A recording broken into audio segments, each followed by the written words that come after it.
quiet for you, you be quiet for them. Alright, so ready? No, I'm not. No. Nope.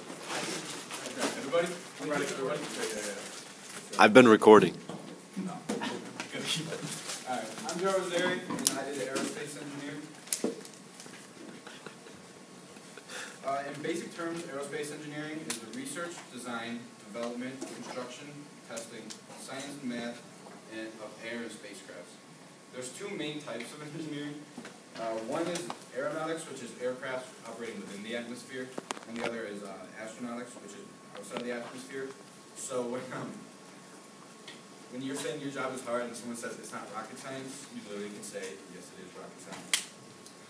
An aerospace engineer's duties, they work in teams for designing and testing and building all the materials. They test the safety of it to make sure that there's no malfunctioning parts. They meet the cost requirements of the customer and the environmental impact of it. They work to make sure that all those goals are met. And they inspect the malfunctioning parts to make sure that they're not damaged. Their intended uses for the products that they make: aviation, which is building of aircraft materials; defense systems, which is mainly for the military; and spacecraft. The types of things that they make commercial, which is like American Airlines and military planes, and including helicopters. They make rockets and satellites for space and missile systems. When you're an aerospace engineer, an area of the field that you can become an expert in would be aerodynamics, which is just the study of things in the air; thermodynamics, which is how the temperatures and conditions affect the flight; flight mechanics; propulsion, which is using force to gain momentum; and the guidance and control systems. There were 83,000 aerospace engineers in the year 2012, and they're predicting a 7% increase in the next 10 years. And this field of engineering is actually pretty lucky. They only have a 1.5% unemployment rate, which means the majority of people who take this major end up getting a job. And the median pay for most of these engineers is around $103,000. Entry level, you'll make approximately $70,000. When you work for the government, you're around $110,000. And the top 10% make up to $150,000. Before you actually become the engineer while you're in college, one good school that I thought I would be interested in for this would be University of Michigan in Ann Arbor. It's the #7 ranked engineering school in the nation, and for aerospace it's #4. There's a total of 28,000 students, and 3,000 of them are in the engineering field, 77% being male and 23% female. If you live in Michigan, the tuition will be $22,000 per year, and if you're out of state, it's going to be around $40,000, which is kind of a lot, but it's a good school for it, so it's going to be worth your money in the long run. There's 348 full-time faculty members, and there's a 4-to-1 ratio for them to students. Their engineering program for aerospace is accredited all the way back in 1936 during October, and it's all the way up to the present. And that was by the Engineering Accreditation Committee. Some of the clubs and activities you can get interested in while you're there, they work really closely with the classes that you're in. There's the Student Space System Fabrication Lab, which they call SC or S3FL, which they do a lot of like experiments and testing of materials. One activity they had was for class, they built a human-powered helicopter, and they took in a lot of consideration into like the kind of things that affect how the weight of the person trying to fly it, and it was a pretty interesting project. They had students working on the Mars rover and special systems that took for them to launch there, and they have the Michigan Rocket Engineering Association, which is one of their main clubs at that university. If you're interested in internships while you're at college, you can do a co-op, which is for sophomores and up, and you take 1 semester of classes, and the next semester you take is going to be a paid internship through a company that works with the school. And if you don't really want to mess up your studies, what you can do is just take a summer internship. And the majority of these pay during it, so it's not like you're missing out on a lot of things. And the University of Michigan offers a pretty good study abroad program. You can go up to a lot of countries, and these can lead you to international minors in engineering, or more like prestigious award would be the Engineering Global Leadership Honors Program, which is probably going to guarantee you a job once you get out of college. And then the GEA, that's something really French, I don't know how to pronounce it.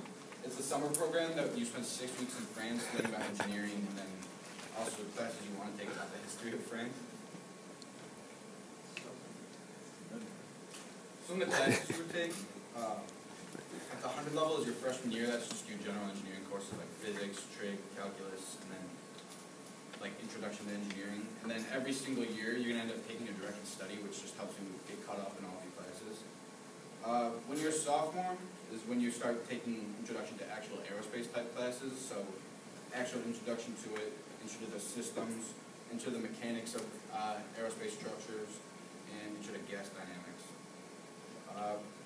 When you're a junior, you start to take labs, which is when you work more closely with actual materials versus writing stuff down on paper. You do actual experiments. Theory of plates and shells, that's like the materials on the plane, like how they get affected. The flight dynamics of aerospace vehicles, that kind of explains itself. Flight testing is when you have products totally complete and you have to work on how well they work, see like where the failures are. 460 space environment is when you learn like the astronautics side of it,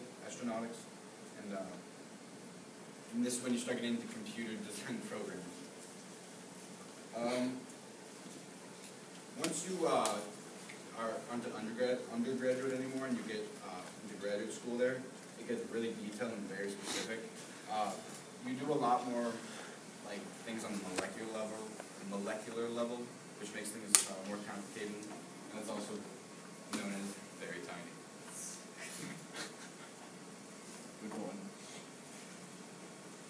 When I interviewed Jonathan Scherer of Northrop Grumman, he's out in the California location, and he's an aeronautical engineer, and he had a pretty high position because he went and got a bachelor's, and then in graduate school he got a master's in that. His grandfather was also an aerospace engineer, so that influenced him a lot to make his decision into going into that field and also working for Northrop Grumman. He went to Purdue, and that's something he promotes a lot. He got his degree in science, aeronautics, and astronautics, so he has a lot of experience in the field. While he was in college, he had connections that got him an internship in Cleveland, and that job eventually led him to the position at Northrop Grumman. So he felt kind of lucky he was in the field at the time he was, and they were looking for a lot of them, and to get the opportunities that he did, because he had offers for Northrop Grumman in California, work on a plane, or he could have gone to another company in Texas to work on a helicopter, but he liked the California location better, and like I said, his grandfather worked for Northrop Grumman, so that influenced it. The types of things he does at work, when they're actually designing products, it's more group-oriented, but he also has a lot of solo work where he does paperwork or has meetings, and usually it's an 8 to 9 hour day, 4 to 5 days a week.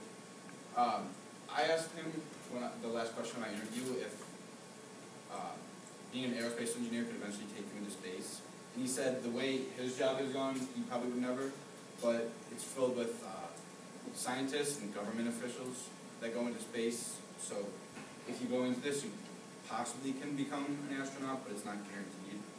And some advice he gave me was that he definitely promotes Purdue for the university to attend for this, and to keep up with math and science while you're still in high school. I thought aerospace engineering was a really cool field. I like a lot of the things that they do. I find it fascinating that 1,000-pound like aircrafts can stay up in the air, and I was happy I looked into